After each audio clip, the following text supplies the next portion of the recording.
Hello, River Landing.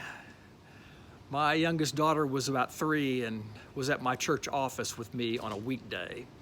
And she didn't want to watch Daddy type on the computer or talk on the phone, so I decided we better go burn some energy at the park across the street. My church at that time was in a poor neighborhood that had transitioned. When we turned to walk down the sidewalk, I noticed a man walking on the other side of the street in the opposite direction. He was a young African-American man with dirty clothes and no shoes. I instinctively reached down to take my daughter's hand. He looked over and smiled at us, and I don't think I smiled back. I mean, what was he thinking? We had been at the park swinging and playing for about 15 minutes when I noticed that same man walking back up the street toward us.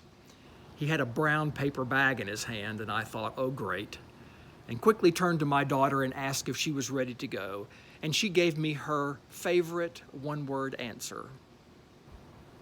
I looked back, and the man had come into the park and was walking straight to us. There were benches, and he sat on one about 10 feet away from us so that now we were looking at each other.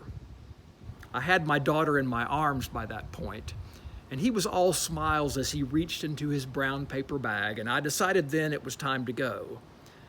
But instead of a can of beer, the man pulled out a bag of potato chips. And looking straight at us, he said, "Would you like some?" I think I stuttered and said, "No, thank you." But my daughter moved as if to go get that bag, and I held her back. "It's okay," he said. "I got these for your daughter. Kids love chips, and I have another bag for me." So the pastor and his daughter ended up eating the bag of chips provided by the neighborhood guy with no shoes. And as we ate and spoke, the pastor, who thought he was there to teach others, had the thought that he was the one who needed the lesson. I invited him to church, but never saw him again. I remember his name was Ray.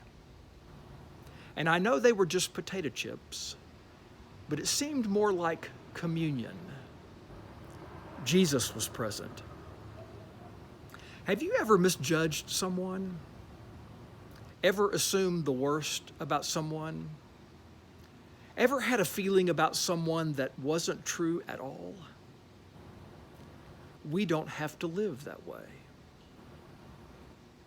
May God change our hearts and minds, my friends. Have a blessed week.